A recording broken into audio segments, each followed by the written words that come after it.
तो सबको जय भीम, नमो बुद्धाय।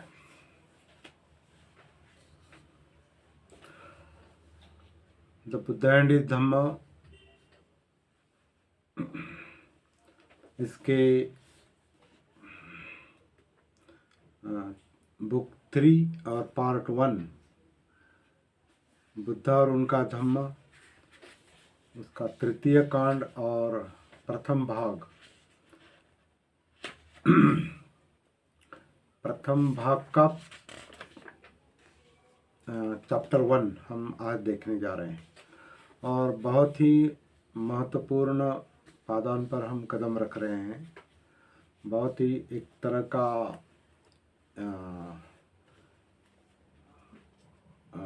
बुद्ध की शिक्षा का बहुत ही सेंट्रल पॉइंट हम देखने जा रहे हैं बाबा साहब की दृष्टि से, और इस पर विचार करना, चिंतन करना बहुत ही आवश्यक बात है।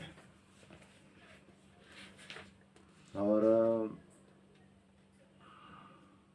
ये ऐसा किसी ने किया नहीं।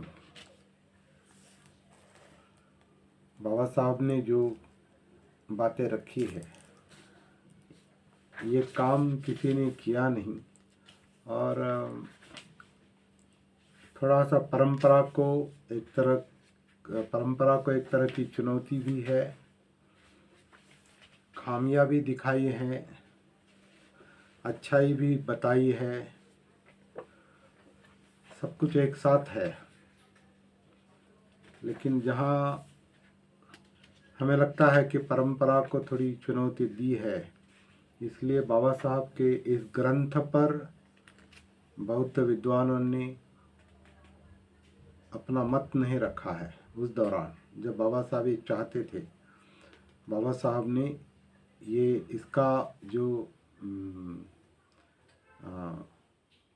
क्या कहेंगे, मैन्युस्क्रिप्ट जो है, जब ग्रंथ लिखा था तो दुनिया के अलग अलग लोगों को उन्होंने, 60 विद्वानों को उन्होंने ये किताब भेजी थी, ऐसा कहते हैं। लेकिन 60 में से किसी ने भी इस पर अपना मत व्यक्त नहीं किया। इसके कई कारण हो सकते हैं, उसमें हमें डिटेल में जाने की अभी आवश्यकता नहीं है। लेकिन उसका कुछ हिस्सा अब यहाँ इस तीसरे कांड में, third book of the Buddha and his Dhamma, इसमें आया है। और इसको हम अभी बहुत बारीकी से, जागृति के साथ हम इसे पढ़ेंगे, सोचेंगे और जहाँ आवश्यक है वहाँ चर्चा भी करेंगे, क्योंकि यही बाबा साहब चाहते थे। जैसे कि उन्होंने इंट्रोडक्शन में लिखा है, बताया है। तो एक बात शुरू में ही समझ लेना ज़रूरी है कि जैसे कि टाइटल से लेकर के अनुवाद में कुछ गड़बड़ी नहीं कह सकते, लेकिन कुछ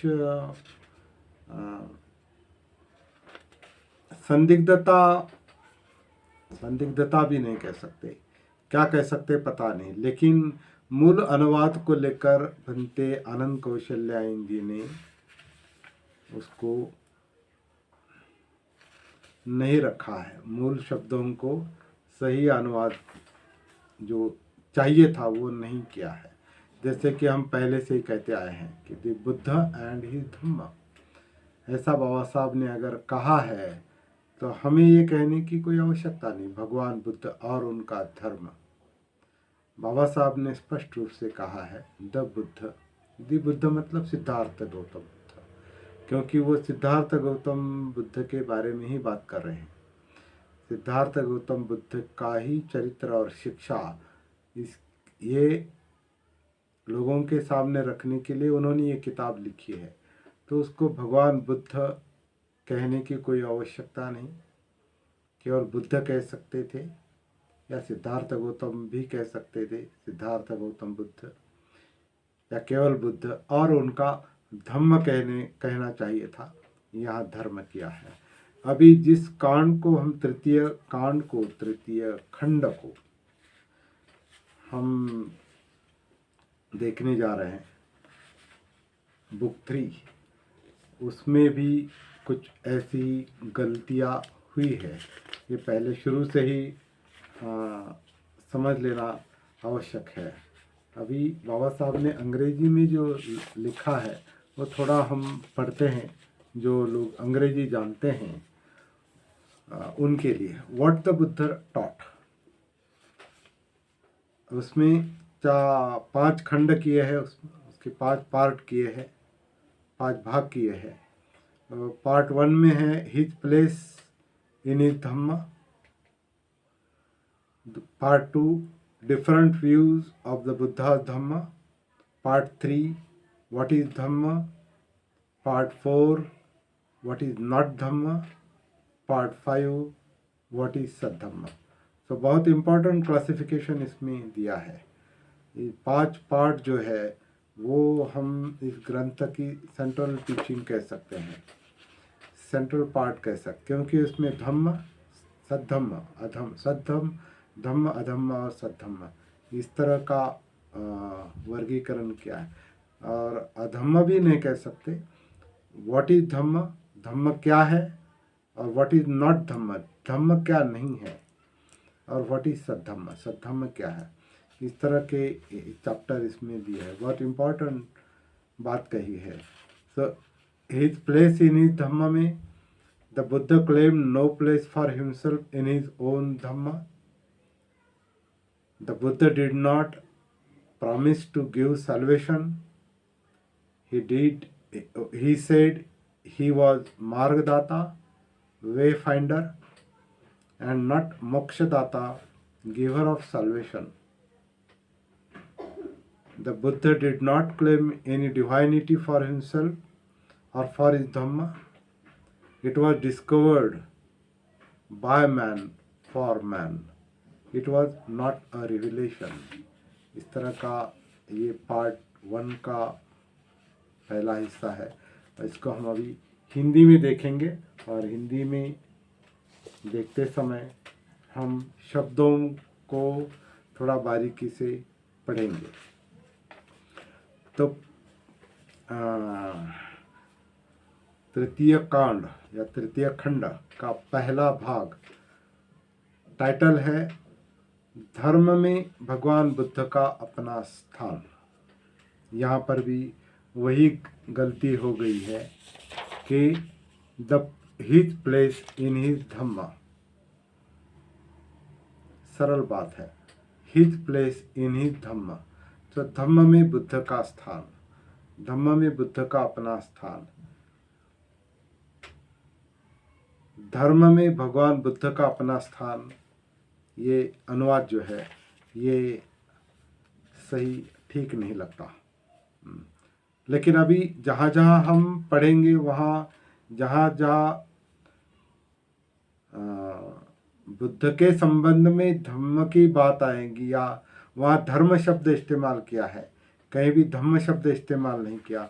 लेकिन जहाँ भी हम धर्म पढ़ेंगे वहाँ समझ लेना है कि वो धम्म शब्द है, मतलब बुद्ध के संबंध में। दूसरे धर्म संस्थापकों के संबंध में भी इसमें बाबा साहब ने जो बात की है तो वो धर्म को लेकर है, बुद्ध का धम्म है। पाली धम्म का ट्रांसलेशन करने की, अनुवाद करने की कोई आवश्यकता नहीं थी। तो चलिए अभी आगे चलते हैं। धर्म में भगवान बुद्ध का अपना स्थान, मतलब धम्म में बुद्ध का अपना स्थान, इस तरह से देखेंगे। उसमें पहला पार्ट है, पहला चैप्टर है, एक तरह से प्रकरण है कि भगवान बुद्ध ने अपने धर्म में अपने लिए कुछ भी विशेष स्थान नहीं रखा।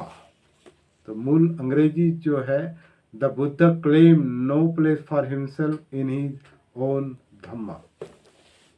भगवान बुद्ध ने अपने धर्म में अपने लिए कुछ भी विशेष स्थान नहीं रखा। तो इसको करेक्शन करके अभी आगे चलेंगे। और हम देख रहे हैं कि पहले से ही जो बाबा साहब ने जो अपनी बात रखने का जो प्रयास किया है वो अंकों को रखकर अंकों के जरिए किया है। एक एक विचार है, वो एक एक मुद्दा है। तो पहला मुद्दा है, ईसा ने ईसाइयत का ईसा ने ईसाइयत का पैगंबर होने का दावा किया। अब ये पैगंबर शब्द जो है वो मुस्लिम धर्म से मोहम्मद पैगंबर से संबंधित है, लेकिन यहाँ बनते जी ने ईसा को ईसाइयत का पैगंबर होने का दावा किया। बाबा साहब ने कहा है, Christ claim to be the prophet of Christianity. तो प्रॉफिट यानी दूत है, धर्मदूत है। पैगंबर शब्द जो है वो मोहम्मद पैगंबर से संबंधित है, लेकिन यहाँ उन्होंने ईसा को भी पैगंबर, ईसाइयत का पैगंबर होने का दावा किया, इस तरह से कहा है। तो करेक्शन करके लेंगे उसको। तो ईसा ने ईसाइयत का पैगंबर या दूत होने का दावा किया। इससे आगे ये भी दावा किया है कि वह खुदा का बेटा है। अब ये खुदा शब्द भी मुस्लिम धर्म से, मुसलमान धर्म से संबंधित है। यहाँ ईश्वर शब्द इस्तेमाल किया जाता है ईसाइयत में भी। वहाँ उन्होंने खुदा शब्द इस्तेमाल किया है। तो इससे आगे उसने ये भी दावा किया, मतलब ईसा ने, यीशु ख्रिस्त ने, इसके आगे उसने ये भी दावा किया कि वह खुदा का बेटा है। ये बनते जी ने कहा है, he further claim that he was the son of God. Isa ने यह भी कहा है कि जब तक कोई आदमी ये न स्वीकार करे कि ईसा खुदा का बेटा है, मतलब ईश्वर का पुत्र, खुदा का बेटा है, तब तक उसकी मुक्ति हो ही नहीं सकती।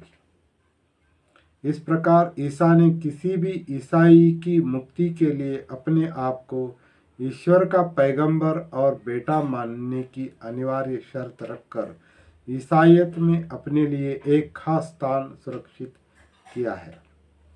अब यहाँ उन्होंने ईश्वर शब्द इस्तेमाल किया है, यहाँ अभी खुदा शब्द हटा दिया है।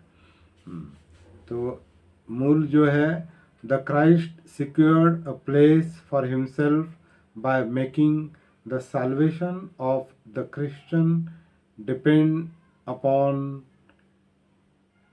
his acceptance of Christ as the prophet and son of God। ईसा ने किसी भी ईसाई को मुक्ति के लिए अपने आप को ईश्वर का पैगंबर और बेटा मानने की अनिवार्य शर्त रखकर ईसाइयत में अपने लिए एक खास स्थान सुरक्षित किया है। इस्लाम के अगला मुद्दा है, इस्लाम के पैगंबर मोहम्मद साहब का दावा था कि वह खुदा द्वारा भेजे गए इस्लाम के पैगंबर थे, मतलब पैगंबर थे। उनका ये भी दावा था कि कोई आदमी निजात यानी मुक्ति, मूल इसमें सैल्वेशन शब्द इस्तेमाल किया है। उनका मतलब पैगंबर का, मोहम्मद पैगंबर साहब का ये भी दावा था कि कोई आदमी निजात यानी मुक्ति लाभ नहीं कर सकता जब तक वह ये दो बातें और न स्वीकार करे।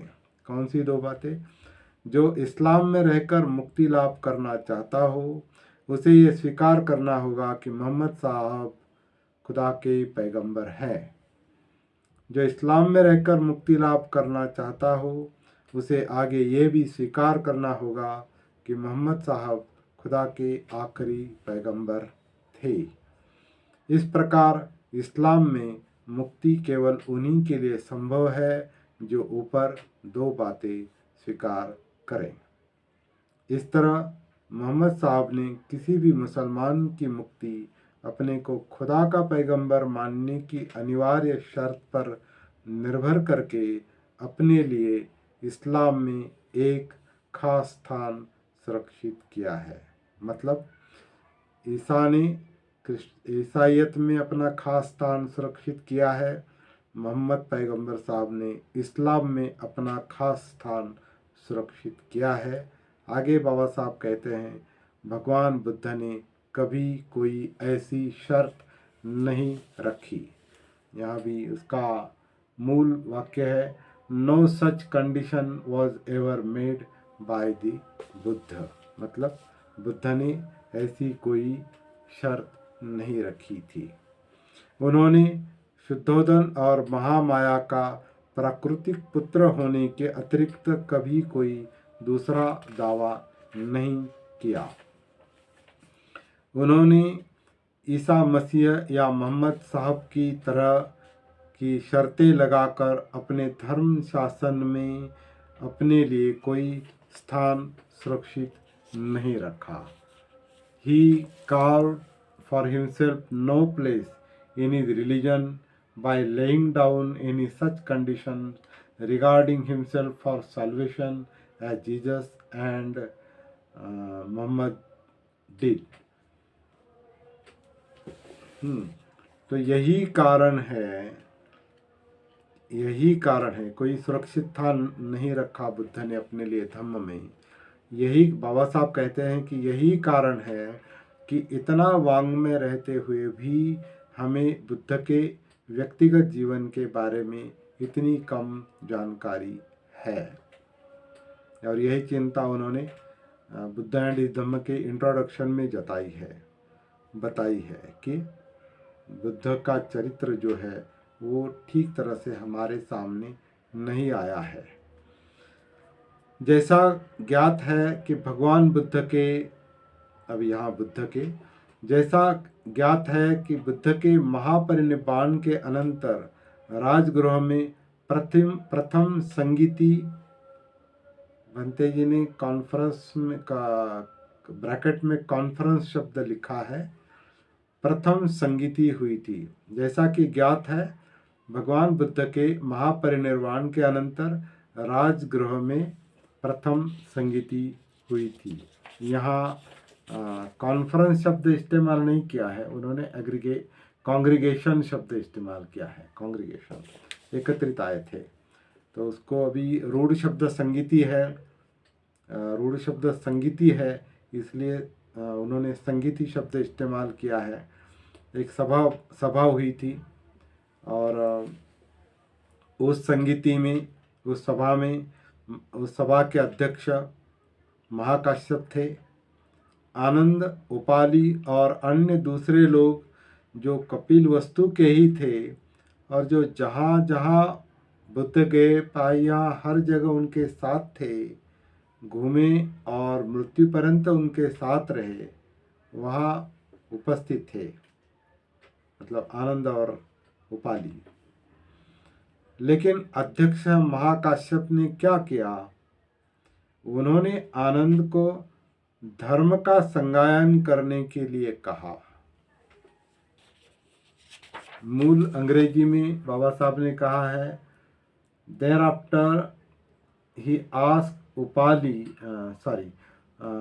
Ask Ananda to repeat the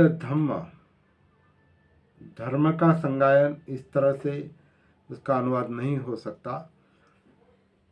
repeat the धम्म मतलब जो धम्म की बात है, जो बुद्ध के मुंह से उन्होंने सुनी है या उनको पता थी आनंद को, उसकी पुनरावृत्ति करने के लिए कहा है, संगायन करने के लिए नहीं। संगायन का मतलब ही अलग होता है, लेकिन आनंद को धर्म का संगायन करने के लिए कहा। ऐसे शब्द मतलब धम्म की पुनरावृत्ति, जो उन्होंने सुना है, जो उनको ज्ञात है, वो उसकी पुनरावृत्ति करने के लिए काश्यप ने आनंद से कहा है। आनंद को धम्म का संगायन करने के लिए कहा। तब संगीति कारकों से पूछा कि क्या ये ठीक है? उन्होंने हाँ में उत्तर दिया और महाकाश्यप ने प्रश्न को समाप्त कर दिया। तब महाकाश्यप ने उपाली को विनय का संगायन करने के लिए कहा और संगीति कारकों से पूछा, क्या यह ठीक है? उन्होंने हाँ में उत्तर दिया। महाकाश्यप ने तब प्रश्न समाप्त कर दिया। तो बाबा साहब कहते हैं, तब महाकाश्यप को चाहिए था कि वह किसी तीसरे को, जो संगीति में उपस्थित था, आज्ञा देते कि वह बुद्ध के जीवन की मुख्य मुख्य घटनाओं का संगायन करें। तो ये इसलिए आवश्यक था क्योंकि घटनाओं की अगर कोई जानकारी वहाँ संगीति में दे देता तो आज हमारे सामने बुद्ध का जो चरित्र है वो अलग ढंग से आता और डिटेल में आता। लेकिन ये नहीं हुआ है, इसका जिम्मेदार बाबा साहब महाकाश्यप को मानते हैं। लेकिन मतलब महाकाश्यप को चाहिए था कि वह किसी तीसरे को, जो संगीति में उपस्थित था, आज्ञा देते कि वह भगवान बुद्ध के जीवन की मुख्य मुख्य घटनाओं का संगायन करें। बुद्ध की घटनाओं का, भगवान बुद्ध के नहीं, सिद्धार्थ गौतम बुद्ध के जीवन की मुख्य मुख्य घटनाओं का संगायन करें। लेकिन महाकाश्यप ने ऐसा नहीं किया। उन्होंने सोचा कि धर्म और विनय, यही दो विषय ऐसे हैं जिनसे संघ का सरोकार है। अब यहाँ धर्म और विनय नहीं, धम्म और विनय, मूल में धम्म ही शब्द आया है। बट काश्यप डिड नॉट, मतलब काश्यप ने ऐसा नहीं किया। These were the only two question with which he thought the sangha was concern. तो उसका विस्तार भंते जी ने किया है, जो शब्द इसमें आए ही नहीं मूल इसमें। महाकाश्यप ने ऐसा नहीं किया, मतलब घटनाओं के बारे में किसी को कहने के लिए उन्होंने आज्ञा नहीं दी। महाकाश्यप ने ऐसा नहीं किया। उन्होंने सोचा कि धम्म और विनय, यही दो विषय ऐसे हैं जिनसे संघ का सरोकार है। यदि महाकाश्यप ने बुद्ध के जीवन की घटनाओं का ब्यौरा तैयार कर लिया होता तो आज हमारे पास भगवान बुद्ध का, मतलब सिद्धार्थ गौतम बुद्ध का एक पूरा जीवन चरित्र होता।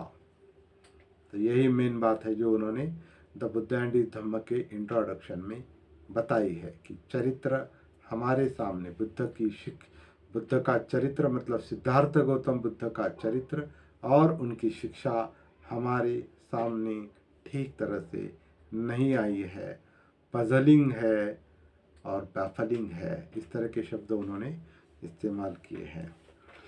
बुद्ध के जीवन की मुख्य मुख्य घटनाओं का एक ब्यौरा तैयार कर लेने की बात महाकाश्यप को क्यों नहीं सूझी? इसका कारण उपेक्षा नहीं हो सकती। इसका कारण उपेक्षा, ऐसा कारण नहीं हो सकता, ऐसा भी बाबा साहब कहते हैं। इसका केवल एक ही उत्तर है कि बुद्ध ने अपने धम्म शासन में अपने लिए कोई विशेष स्थान, सुरक्षित स्थान नहीं रखा था। बुद्ध अपने धम्म से सर्वथा पृथक थे। उनका अपना स्थान था, धम्म का अपना। ये भी मूल इसमें इस तरह से बाबा साहब ने कहा है, सिंपल भाषा में, the Buddha and his religion, मतलब Dhamma, Buddha and his religion were quite apart, मतलब बुद्ध और धम्म दो अलग पृथक थे। तो भंते जी ने अनुवाद किया है, भगवान बुद्ध अपने धर्म से सर्वथा पृथक थे, उनका अपना स्थान था, धर्म का अपना। तो इसको करेक्शन करके ठीक से पढ़ना पड़ेगा, देखना पड़ेगा। आगे कहते हैं कि बुद्ध ने किसी को अपना उत्तराधिकारी बनाने से इनकार किया। यह भी इस बात का उदाहरण या प्रमाण है कि वह अपने धम्म शासन में अपने लिए कोई स्थान सुरक्षित रखना नहीं चाहते थे। Another illustration of the Buddha keeping himself out of his religion is to be found in his refusal to appoint a successor.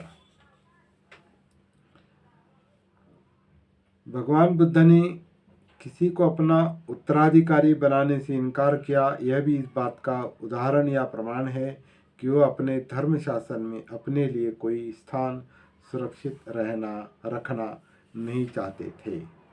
2-3 बार भगवान बुद्ध के अनुयायियों ने उनसे प्रार्थना की कि वे किसी को अपना उत्तराधिकारी नियुक्त कर दें।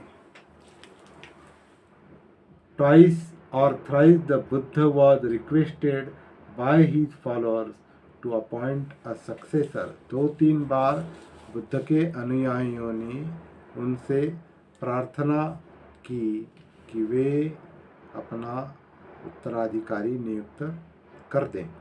हर बार बुद्ध ने अस्वीकार किया। उनका उत्तर था, धर्म ही धर्म का उत्तराधिकारी है। ये भी मूल शब्द इस तरह के हैं। हिज आंसर वॉज, मतलब Buddha's answer was, the Dhamma must be its own successor. Dhamma का उत्तराधिकारी है या धम्म ही खुद अपना उत्तराधिकारी है। यहाँ उन्होंने कहा है धर्म ही धर्म का उत्तराधिकारी है। आगे, धर्म को अपने ही तेज से जीवित रहना चाहिए, किसी मानवीय अधिकार के बल से नहीं। धर्म को अपने ही तेज से जीवित रहना चाहिए, किसी मानवीय अधिकार के बल से नहीं। मूल वाक्य है, principle was live by itself. Principle must live by itself. Principle must live by itself and not by the authority of man. तो प्रिंसिपल यानी तत्व है, तत्व अपने बलबूते पर जिंदा रहना चाहिए, ऐसा इसका अर्थ निकलता है। Principle must live by itself, तत्व स्वयं जिंदा रहना चाहिए, किसी मनुष्य के अधिकारिता पर अधिकार से, अथॉरिटी किसी मनुष्य के अधिकार से तत्व जिंदा नहीं रह सकता। तत्व में ही वो शक्ति है जो स्वयं जिंदा रहता है। तो वही बात उन्होंने कही है, principle must live by itself and not by the authority of man. यहाँ उन्होंने ये कहा है पंते आनंद जी ने, धर्म को अपने ही तेज से जीवित रहना चाहिए। यहाँ धर्म नहीं, यहाँ प्रिंसिपल शब्द आया है। तो धर्म को अपने ही तेज से जीवित रहना चाहिए, तत्व को अपने ही तेज से जीवित रहना चाहिए, किसी मानवीय अधिकार के बल से नहीं। यदि धर्म को मानवीय अधिकार पर निर्भर रहने की आवश्यकता है तो वह धर्म नहीं। यह भी अनुवाद थोड़ा गलत हुआ है। बाबा साहब ने कहा है, if principle needs the authority of man it is no principle. बहुत सरल है, लेकिन यहाँ अनुवाद गलत हुआ है, उसे हम सुधार कर पढ़ेंगे। यदि धर्म को मानवीय अधिकार पर निर्भर रहने की आवश्यकता है तो वह धर्म नहीं। ये होना चाहिए कि तत्व मानवीय अधिकार पर अगर निर्भर रहता है तो वो तत्व नहीं है, प्रिंसिपल नहीं है। यदि धर्म की प्रतिष्ठा के लिए हर बार इसके संस्थापक का नाम रटते रहने की आवश्यकता है तो वह धर्म नहीं है। ये वाक्य इस तरह से आया है, if every time it becomes necessary to invoke the name of the founder to enforce the authority of Dhamma then it is no Dhamma. बहुत सरल है, लेकिन यहाँ उसका अनुवाद आया है, यदि धर्म की प्रतिष्ठा के लिए हर बार इसके संस्थापक का नाम रटते रहने की आवश्यकता है तो वह धर्म नहीं है। आखिरी मुद्दा है, अपने धर्म को लेकर स्वयं अपने बारे में भगवान बुद्ध का यही दृष्टिकोण था। मूल वाक्य है, such was the view he took of his own position regarding the Dhamma. तो धम्म को लेकर बुद्ध का ये दृष्टिकोण था। इस तरह से तो कई सारे शब्द जो है इधर उधर हुए हैं ऐसा लगता है, लेकिन मूल अंग्रेजी पढ़कर और हिंदी पढ़कर हमें ठीक मुद्दा समझ में आता है। मेरे ख्याल से आज के लिए इतना पर्याप्त है। बात को ज़्यादा अगले प्रकरण पर ले जाने की कोई आवश्यकता नहीं, आज के लिए इतना बहुत है। तो धम्म में बुद्ध का अपना स्थान, ये चैप्टर आज हमने देखा, उसका पहला हिस्सा। बुद्ध अपने धम्म में बुद्ध ने अपने धम्म में स्वयं के लिए कोई विशेष स्थान नहीं रखा। तो बहुत बहुत धन्यवाद आप जो लोग यहाँ पर उपस्थित है, आकाश जावड़े जी और अतुल साड़वे, राजरतन बहादुर और अनिल गायकवाड़, मृणाल सावरकर फ्रॉम नागपुर और अनिल गायकवाड़, जो लोग यहाँ पर उपस्थित है सबको मैं धन्यवाद देता हूँ।